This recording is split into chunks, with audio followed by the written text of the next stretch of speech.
Nobody gets you ready for Utah football more than the KSL Sports Zone. Ready? It's a trip to the Rose Bowl for the Utes as they open the season this Saturday at UCLA. Your home for the best coverage of Utah football is right here on 97.5, the KSL Sports Zone. This is Hans Olsen and Scotty G. Presented by Mountain Land Supply on 97.5, the KSL Sports Zone. Hans and Scotty, 97.5, the KSL Sports Zone. Time to kick it off. It's your Ute preview show, the first one of the year. Hanging out with us here in studio, Frank Dolce, kind enough to join us. He's made the trek in here in the building, and we're excited to see you face-to-face. Frank, how are you? Nice commitment, Frank. Oh, man, you guys look fantastic. I would just say I don't typically like to throw people under the bus. That's not my style. Yeah, we've noticed that. Not one bit. A rising tide, you know, lifts as all they boats. say. Yeah. You got it. That's me, the rising tide. There's an anchor somewhere in the studio, okay? He's trying to hold all the boats down. I'm not going to name names.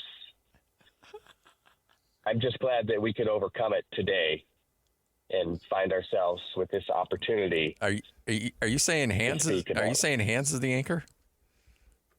Hans is not the anchor. Am I the anchor? In terms of being foundational to the show, yes, you're the anchor, but not the anchor of which we speak. Okay. All right. Who does that leave? There's you, me, Frank. Hey, Frank, what I do find funny is that the phones work on a Utah preview show, but the phones don't work on a BYU preview show. Yeah, we tried to get Greg Wrubell on yesterday, and somehow the phones didn't work. But today they work when it's all about Utah. Isn't that something? Yeah, it is something. You know what I would say about that? Good things happen when you're living right. Yeah. On and off the field. That's very true. Hey, speaking of good things, some former Utah players making NFL rosters, Karenni Reed, Connor O'Toole, Caleb Lohner was put back on practice squad. I might be missing one. Did Zemiah Vaughn make the roster or did he get cut? He got cut. I'm not sure if they put him on the practice squad or not. But plenty of talent out there making NFL rosters. Is this something you look at like, oh, that's great, they're making NFL rosters, but does that make you nervous that you don't have them for this season? Yes, of course. Like that's a lot of talent right there. I think especially a guy like Connor O'Toole, he always seemed to be right on the edge of being a superstar, but just had those little naggy things that kept him off the field for extended periods of time. When he was in, I thought he was dynamic, and maybe he's going to find his way in the NFL, and hopefully he can just stay healthy. I think he's tremendously talented.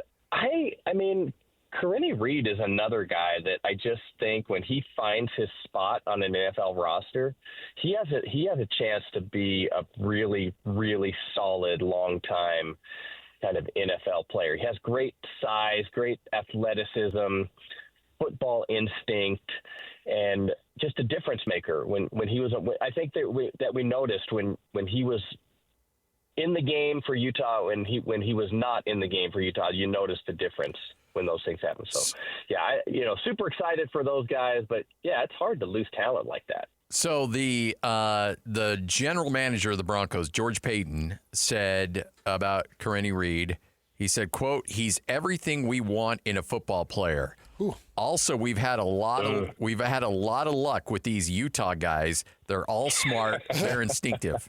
That's a great quote. And so essentially this is now remember, Karenni Reed was not drafted, and so to make an opening day 53-man roster, coming from an undrafted Hans, that's nearly impossible. It feels impossible. It is impossible. It just doesn't happen. And we've seen so much great talent not make it.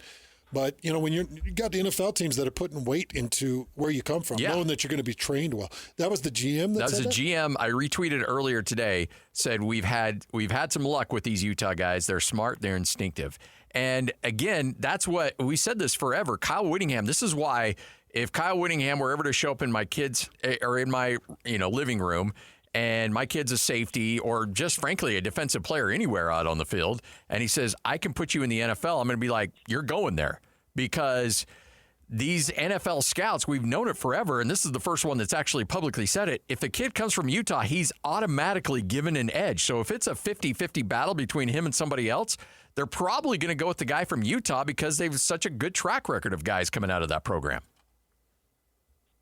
That's well said.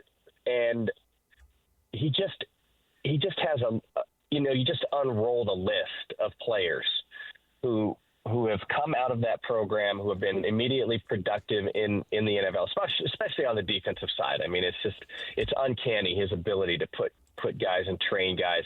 First of all, find the talent that is more in the 3-star range. Find the talent, and then develop the talent in a great system and get those guys ready for the next level. It was surprising to me, honestly, that Corinne Reed was not drafted. I thought that was really strange. I don't know what to attribute that to other than potentially the struggle Utah's had as a football team over the last couple seasons. And maybe that diminished his, whatever people considered was his draftability.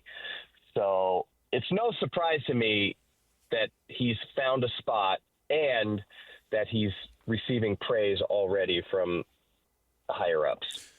Well, he's vacating that linebacking position, and we know that they're getting a linebacker back that we did not expect in Levani Damuni. And I know that Achilles can be a major problem, and I got to imagine Levani may have started to move on mentally from the game, but he comes back with Lander Barton and John O'Hall. How good is that 3-man linebacking room right now for Utah? It's so meaningful. It's so meaningful to have those guys. By the way, I've been struggling with an Achilles injury for the last 37 years. I just can't get rid of it. It's tough, and you know how it is. Did you blow an Achilles? I think 3 or 4 times I've done it, but I just power through it. I just got to fight through it. And one time it hurt. Is that why your ankle looks like a tree trunk? Oh, man, I teed that one up. I guess I teed that up. That linebacking group is so important because of the question mark that Utah has at the defensive line. And I know that there's lots of glowing reports coming out of camp about guys stepping up and the talent at the defensive line position, but they just lost so many people to, whatever, moving on to transfer, whatever it was. Like, they just lost so much talent at the interior defensive line. And we all know that's where this Utah team is built, right from the defensive line out. So if you have a question mark about your defensive line, then that second level has to be really, really good and really, really talented. And I think that's exactly what you have happening right now. In a perfect case scenario, what would happen is the linebacking group kind of helps along this young, inexperienced defensive line for the first game or two until they get their feet under them. And then you have a 1-2 level that's really talented and a lot of athleticism behind them. So isn't there essentially, though, Kyle Whittingham and Morgan Scalley have been doing this for so long and they've produced so much great talent that you almost just there's some question marks, but chances are they're still going to end up being the strength of the team just because that's the case more often than not. Yeah, I think that's always the case. Even if the defense has a down year, it's still in a down year, it's still a middle, higher level performance, productivity. And so I think that the comfort level, even with some question marks on the defensive side, is always very high because of, like you said, the track record with Kyle Whittingham, the defensive philosophy, the people he has running the program on the defensive side, all of the experience, and the ability to find and develop talent. He's just never lost that ability. When you think about your quarterback days and systems that you played for and the way football was built and designed and ran, and you compare it to what you see from Jason Bech, how much different has the game really gotten since those times? And I'm just curious, your thoughts on Bech, the way he runs his offense, the unpredictable nature of it, and his quarterback usage. I think there's one interesting aspect of that is the relationship between Bech and his quarterback. I think that's really, really meaningful. And Dampier seems like, I mean, he obviously there's something about the kid. He's very confident, well-spoken, not afraid to, interact and be in front of people. And I think a lot of that comes from a coach and an offensive coordinator who has instilled that confidence in him. So I think that relationship is really meaningful. I think you could say the same thing about when Andy Ludwig and Cam Rising had it going. When Ludwig and it took over with Huntley and kind of got that thing going, like the relationship between those two guys is important. So I think that's number one. And it feels like Coach Bech will have an opportunity to run his scheme and be more wide open, and maybe even take some chances that Coach Whittingham just hasn't really been willing to do or has done in the past with his more conservative approach. So I think it's exciting. I think there's lots of potential, lots of opportunity for the offensive side. I guess the biggest concern I have about that is the health of the quarterback position and how often Dampier is going to be relied on to move the ball around with his legs. So let me ask you this, though. You want the offense to be aggressive, and you want to do these new and updated things. And the first two series against UCLA, it's 2 quick 3 and outs and a turnover. How much does Kyle like? Okay, everything we talked about, throw it away. 3rd and long, run it. Yeah. I think there's going to be some leeway, and this is an offense that's going to have. Well, you have key components to the offense. Obviously, the quarterback and offensive coordinator, they've had some success. In a running back group, there's guys in the running back group that are aligned with this offensive philosophy. So those are 3 key components. I think the other key component, and Hans, you guys, you and Scotty can talk about this more, but an offensive line that is getting a lot of high praise coming out of camp. And it's not an offensive line. Like we've been in the past with Utah offensive lines that they're like, oh yeah, we have 7 or 8 guys that could play at any time. I never liked that coming out of camp. I never like to have that kind of, there's so much talent. We have a bunch of guys that, well, you should name the guys. Like the people are separating themselves in camp, so you should come out with the starting 5. And I feel like that is the case with the offensive line this year. Is there's a solid indication of who the starters will be, and not only that they're performing well. And so, anytime you have a new philosophy, a new coordinator, a new offense, new scheme, if you're solid up front, then you're going to give yourself an opportunity to be productive and avoid mistakes. And those are 2 of the key things coming out of the first game. Will Utah be productive offensively, and will they avoid mistakes? It's interesting with this offensive line. One thing that it feels like it really fits with Coach Bech is this offensive line is athletic. There's a couple of things, Frank, that I've watched in the Big 12 now, and the Big 12 is doing really unique things defensively. It's becoming such an unpredictable league with the defenses, so many moving parts. You have to have an athletic offensive line that can make adjustments on the run. And I'm hoping that's Fano and Lomu and Tagiai and Mokofisi. We know what these guys are. How much can they make the adjustment on the fly? How much can they learn Beck's offense? Because you know as well as I know, Frank, Big 12 teams are throwing defenses at you that you're just not familiar with, and one week to the next is completely different. think you're exactly right. So I have two thoughts on that question. How much can the offensive line adjust in game? And so one, that is a lot of film work.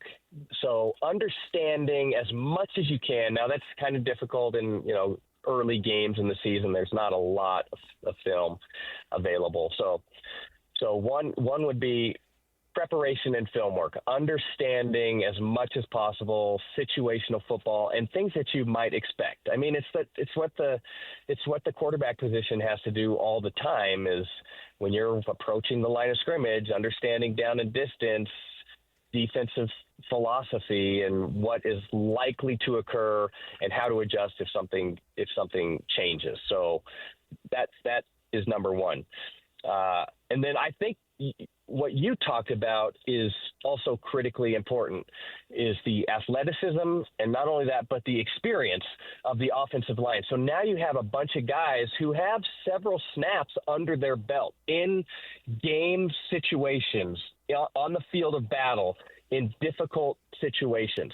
And so that experience and that athleticism will lend itself well to this offensive unit as they face more complex defenses in the Big 12. I want to get your thoughts on Devon Dampier. We'll do that coming up in our next segment, and what you've seen out of him, what to expect. Were you on that New Mexico call last year when they played Utah State? I couldn't remember if you're on that or not. If you and Foxy had that. No, I was not on that call. Okay. Unfortunately, that would have been fun. So we'll talk to Frank about that coming up next. Devon Dampier, what to expect from this offense. Also, what to expect from the running backs as well, because that's one thing that Utah really struggled with last year, is that they did not run the ball. Mekhi Bernard had himself 1,000+ yards, and that was it. Utah as a team only rushing for 1,500 yards, which you throw the COVID year out, was one of Kyle Whittingham's worst productions from a running attack. So we'll touch on that coming up here in a bit. It's all right here on 97.5, the KSL Sports Zone. Nobody gets you ready for Utah football more than the KSL Sports Zone. Ready? It's a trip to the Rose Bowl for the Utes as they open the season this Saturday at UCLA. Your home for the best coverage of Utah football is right here on 97.5, the KSL Sports Zone. This is Hans Olsen and Scotty G, presented by Mountain Land Supply on 97.5, the KSL Sports Zone. Hans and Scotty, 97.5, the KSL Sports Zone. Put Frank on hold just so he could hear that Cougar at 30 update. Hi, Frank. How you doing? I didn't think I was going to have to manage that this year. Like in the Ute preview show, that seems like a programming error. Oh, it was an error, right? Is that coming from that anchor that you were talking about, or the earlier anchor that Yeah. I don't know. Just check programming. I mean, Yeah, I got know you. it's week one, so we'll get that straightened out. I have it'll get better I have from all here. the faith in the world and my guys. Hey, by the way, we're going to get back to Utah here in a second. I just know that the one thing, there's a lot of things that Frank and Hans have in common, but one thing is a general love and admiration for all kickers. And that's one thing I know you two share. I actually think Frank hates him more than I do. I think so, actually. Northern Arizona kicker Samuel Hunsaker, not Sam, but Samuel Hunsaker, has posted a video of himself on Instagram kicking a field goal and then turning around to the camera and saying, "Yep, just 5 more days until we shock Arizona State." Well, another kicker, another Sam just found it, Sam Levitt, and he sent it out on Instagram, and now this thing's gone crazy. He reposted it? Oh, yeah, and responded just with, bet. And so if you are... Let's go! If you're a player at Northern Arizona and your kicker essentially guaranteed a victory against Arizona State, What are those conversations like? Man, I don't. These are the things. Like, does this need to take up our valuable time and analysis of the upcoming match with Utah and UCLA? This is what kickers do. This is exactly what they do. Not unlike the trombone player in the band who wants all the attention. Have you ever noticed that? The trombone guy. Player. Like that's the guy. I'm not going to say who it was. I was recently watching a football game, and I mean, in a way, I feel bad this happened, but it did happen, so I'll talk about it. The kicker ran up for a kick. His team scored, and then he was kicking off, and the kicker ran up and kicked the ball down the field, and in a non-contact scenario, went hard to the turf and had to be helped off the field. That's peak athleticism right there. Right there. Yeah. So, I mean, it's just one of those things.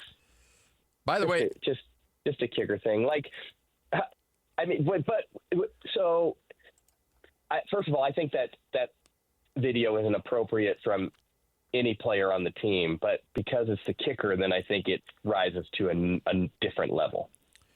By the way, well-established kicker too. By the way, on his career, he's 4 of 7 on field goal attempts. This Northern Arizona big talker for his career, yeah. It's 4 of 7 on field goal attempts. Yes, yeah. Yep. All right. Sorry, I just thought you'd enjoy that. Well, let's hope it doesn't come down to a kick at the end of the game. I know, right? All right, so Devon Dampier provides a certain spark. I watched this kid play a lot last year at New Mexico, called a game in which Utah State was beating him up pretty good, and then he responds and turns it around, and New Mexico shocks Utah State in Logan last year. So this kid's got all the abilities. How's he going to fit into the Big 12 and with this offense?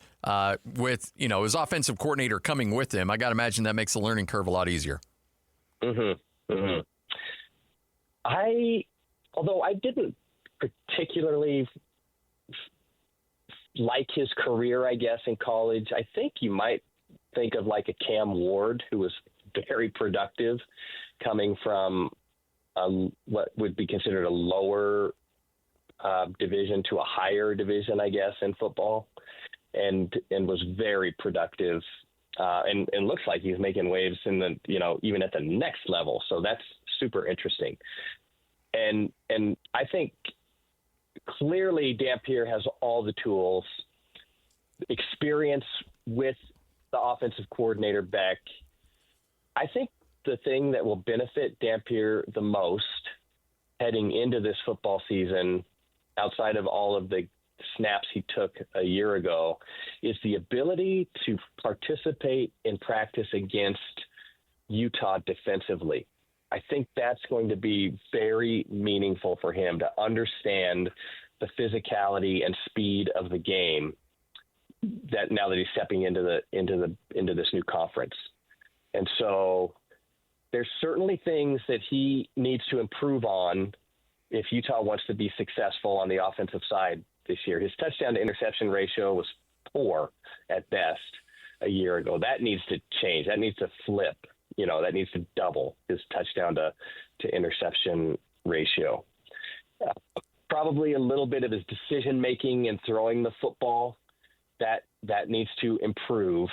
Although he threw for a bunch of yards, I think his decision making can improve. The margin for error in the throwing game starts to get really thin in this next conference. So that's going to be something.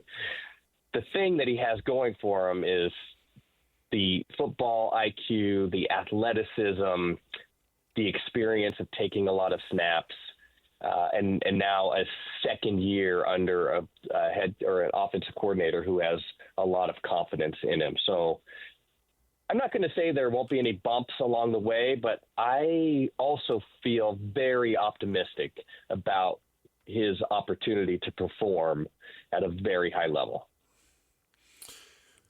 So I think that there was some mutual parting and moving on from Andy Ludwig, and I think some of it probably had to do with the cupboards being bare in the quarterback room for a couple of years when you knew what you were dealing with Cam Rising. And whether it was Bryson Barnes or bringing in a freshman in Wilson, it just felt like there was a bit of being unprepared, maybe blindsided, and not ready. So I think Devon Dampier is a very hardy quarterback. You know, we got to talk to him at Big 12 Media Days. I actually think he's very well built and can take some impacts. But let's just say, for the sake of conversation, if the quarterback depth is tested, is Wilson more ready? Is Fickling going to be the man? Like, what do you see in this quarterback room? Because I don't think Coach Bech can afford to be caught empty-handed like Coach Ludwig did a couple of times. One of the issues that needs to improve this year, Scotty mentioned it before the break, is the rushing attack. That was non-existent for Utah's quarterbacks a year ago. And, I mean, just look across the history of Utah football with Coach Whittingham. When Utah runs the ball well, the winning percentage is really good. And when they don't run the ball well, it's not like they're losing all of those games, but it's a struggle. So that has to be, in terms of quarterback productivity, offensive productivity, I think you have to give the running game an order. And so there's been a supreme focus on getting that thing going. For Isaac Wilson, I actually think this type of offense, first of all, he was thrown into a terrible situation a year ago. That's difficult for, very, very few true freshmen. It happens. I mean, obviously it's not like it doesn't happen, but very few true freshmen jump into that scenario and immediately start playing really well and playing with a lot of confidence. And certainly that wasn't the case for Isaac a year ago. It was kind of an unfair situation. I actually think that this offense, based on what I saw him do in high school and even last year, this offensive philosophy fits his talent better. And so I think there's more of an opportunity for him to succeed under this new scheme. And it's the best case scenario for him. Like, I go back to Steve Young standing on the sidelines behind Joe Montana and everyone making a bunch of noise about that, or Aaron Rodgers working behind Brett Favre for a few years. I mean, I just think those scenarios where you have an opportunity to play at times, but learn the game from the sidelines, understand the philosophy of the offensive coordinator, what they want to try to do on the offensive side, that's invaluable. And so if Isaac Wilson treats this the right way, this could be the best thing for his football career, is to be able to train under this scenario. In terms of depth and if the quarterback situation gets in trouble, I still think that's a question mark. I mean, I think we're confident with Dampier because of what he accomplished last year, because of relationship with the offensive coordinator. But it's just a question mark with the other two guys. And so if I had to put a level of confidence, 1 to 10, 10 being supremely confident, if Dampier goes down and one of those two guys has to step in, I'm probably about a 5 or a 6. I mean, I like the scheme and I like the offensive line, but we don't know if the running game is going to come together, and I just don't know that we've seen enough out of the other two guys at this level to have really supreme confidence. So I think in the best case scenario, Dampier performs really well. He stays healthy, and maybe the other two guys get a chance to play throughout the season and gain some experience. And maybe if they have to step in for an extended period of time at some point in the season, several games have gone by, they've had a chance to accumulate some knowledge about the offense and the way to perform under that new system.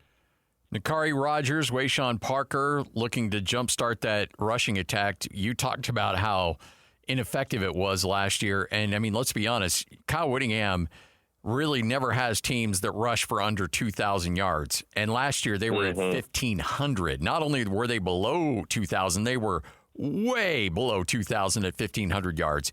That's got to be back into that 22 to 2,700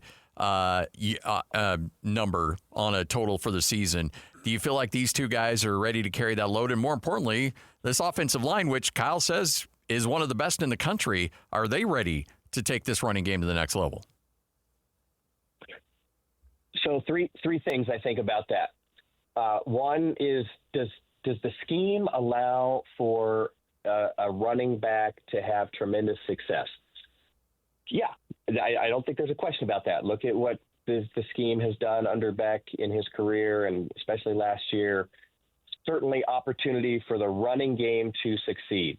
And so I think that's been proven. Now it's different level, different defenses, but I think you could move the scheme up and it still performs.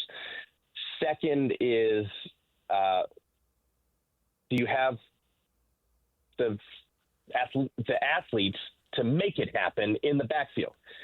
I think all indications say yes, that these are two guys that fit the personality of Utah football and what they want to accomplish at the line of scrimmage in the running game. So they're going to break a tackle at the line of scrimmage. They're going to punish a defense, and they're going to be durable. So those are key aspects. The one thing that, we have to really keep a close eye on is, do they secure the football? Because if you can't secure the football, you're not going to play very long in a Coach Whittingham offense. So that's the second thing. I think there's the guys in the stable that can really move the ball on the ground. The last thing and the most important thing is, do you have the guys up front that can create enough of a crease at the line of scrimmage to let these guys get out and average 5 yards a carry, and that's when Utah's really good. They're averaging 5 yards plus a carry. And I think all indications say the offensive line is mature, experienced, and as Coach Whittingham says, maybe the best offensive line they've had coming out of camp. So I think you have all the indications that the running game should be productive, and not only productive, hopefully take some pressure off of the quarterback utilizing his legs to gain additional yardage on the ground.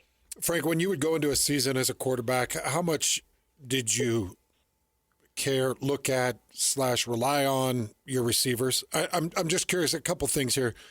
I was just watching this Cowboys Netflix documentary that's phenomenal. It's America's Team, and it's just such a great documentary, and it shows the relationship between Aikman and Michael and everything that they had going on with receivers and the trust. And I know that Devon Dampier brings Ryan Davis with him. Ryan Davis was the second leading receiver with New Mexico, about an 800-yard receiver. Mm-hmm. You bring in Tobias out of Cal. You bring Creed Whitmore out of Mississippi State. You bring Nate Johnson back from Vandy or wherever he was. Larry Simmons out of Mississippi State, I think. It's a mix and match, and I just want to know, how much does Devon Dampier? What's he thinking about his current receiving situation? He's probably feeling like there's a lot of talent available. To me, the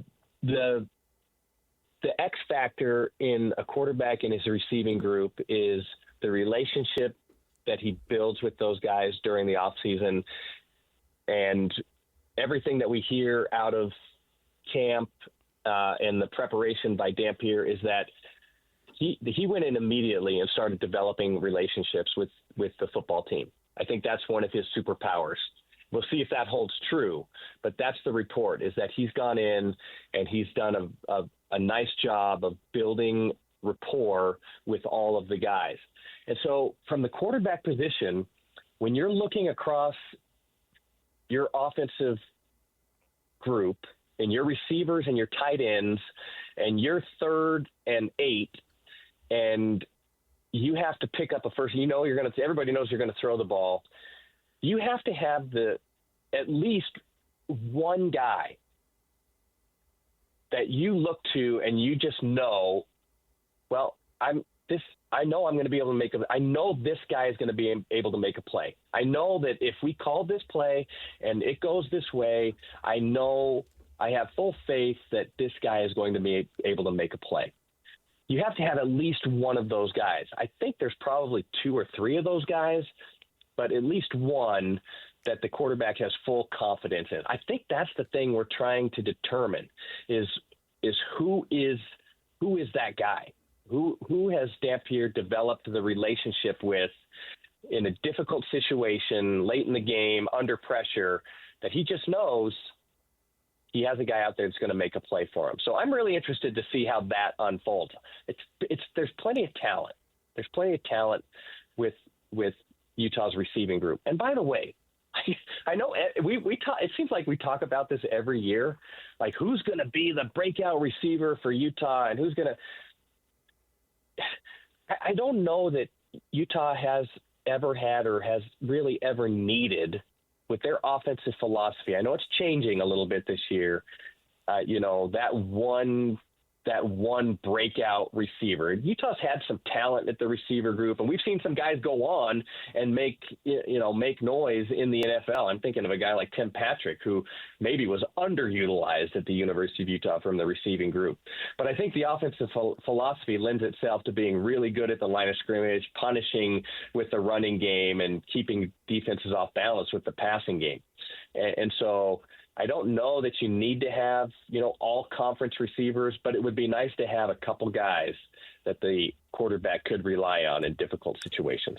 All right, we got to go to break. Can you swing by just one more segment and talk about your predictions for this game next, or do you have to go? Wait, for you? Yeah. I mean, listen, I always have time for you. I don't know what the report is coming from the other side of the glass, but I always have time for you guys. One quick segment coming up next. We'll talk about your prediction, how you think this thing plays out. Utah in the Rose Bowl taking on UCLA, 97.5, the KSL Sports Zone. Nobody gets you ready for Utah football more than the KSL Sports Zone. Ready? It's a trip to the Rose Bowl for the Utes as they open the season this Saturday at UCLA. Your home for the best coverage of Utah football is right here on 97.5, the KSL Sports Zone. This is Hans Olsen and Scotty G. Presented by Mountain Land Supply on 97.5, the KSL Sports Zone. Hans Olsen, Scott Gerard, 97.5, the KSL Sports Zone. It's your Ute preview show. Remember, every Wednesday, it's your Cougar preview show. Thursdays, your Ute preview show. And then tomorrow, we'll have Alema Harrington and Ron McBride for Football Fridays. All right, Frank, the Rose Bowl, place is near and dear to your heart. And Usher there is a young child, correct? Mm-hmm. Yes, absolutely. They got a free hot dog and a Coke for all of my efforts. That is not what they did. What did they? Was it better pay than that? I hope. Yeah, we made a few bucks, but the real appeal was just being able to be in there and watch the game. Yeah, I bet. I mean, I always got posted up inside the stadium, and so every once in a while I'd have to tell someone where their seat was or break up a fight from some obnoxious fan in the stands. That was probably when USC came into town, right? Yeah. It was always when Oregon came into town. Oh, Oregon, yeah. The Ducks are, I mean, correct me if I'm wrong. Do the Ducks think more highly of themselves than any other football program in the country? Yes. Right. They're the most obnoxious fan base. USC gets the whole University of Spoiled Children thing, but Oregon's really right up there, if Oregon's not number next one. Level. Yeah. Some of these Midwest, I'm curious with Michigan, Ohio State. What about them? Yeah, that's a good question. I don't know. You talking about just out of the West, Frank? No, in the nation. I don't know. There's got to be like Alabama. There's so many Klinger honors, and you talk about Boise State had a bunch of bandwagon jumpers that got really whiny. They're the worst. Yeah, I'll put Oh Boise my State. gosh, how did Boise State get engaged in this? I mean, you make a good point with Ohio State because I think that comes right from the top. Coach Day is, I don't know. I don't know how you guys feel about him. I wouldn't rank him as my favorite. No. College football coach. No. He wouldn't rank his mind either. I think it bleeds out. You know how we always say that the Utah football team takes on the personality of Coach Whittingham, like that, the bring your lunch pail, blue collar, let's go to work mentality. We're just going to outwork you. That bleeds down. Like, I think the same, country club attitude from Ryan Day filters down to his football team. It bleeds down like his Just for Men hair color in his hair. What are the odds that that's not his natural shade? There's so much color in that thing. Yeah. There's so much color in that thing, it's purple. Yep. It's like that deep burgundy. All right, write the script for me. What are we going to see on Saturday? Well, I think Utah favored by 7? 5.5. Yeah. UCLA 6.5. UCLA at home. That's it. That's really interesting. I know UCLA is breaking in a new quarterback, to Sean Foster, in his second year. They were very unproductive on the offensive side of the ball last year. I think they averaged less than 100 yards a game on the ground. And I just don't, in college football, I don't think that's works unless you're explosive in the passing game, which they weren't. So, and they're replacing some guys on the defensive side as well. So I think there's going to be some improvement. The stuff that I'm reading and hearing, I don't know that I'm hearing enough to be convinced that this is going to be a huge turnaround for the UCLA football team. So I'm expecting a team that's going to be it's a dangerous first game. There's no question about it. They're going to be excited at home, chip on their shoulder, all of those things. So I expect a very good effort out of UCLA. I do think that I give Utah the advantage in this football game. I think they'll be able to control the line of scrimmage, and even if Utah's offense falters a little bit, maybe early in the game before it finds its footing, I feel like the defensive unit will keep them in the game. I mean, it's kind of like, how many times have we said that? Is that the story we tell about Utah football? If the offense finds its footing, the defense will keep them in the game. And maybe that is the case for game one. I do also think there is a chance that Utah offensively surprises Utah defensively with a new scheme and some new talent and something they just haven't seen or expected out of the Utah football team. Frank, you're the best. We appreciate it. Always a pleasure catching up with you. We're all better people for it. Hey, it's great to see you guys. You know what I mean? Thanks for stopping in studio. Great commitment.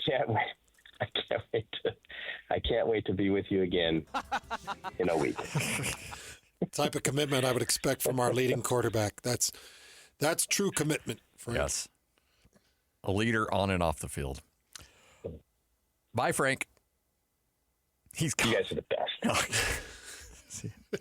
Frank Dolce. He's always looming. Yep. Always looming. Frank Dolce right here on 97.5, the KSL Sports Zone.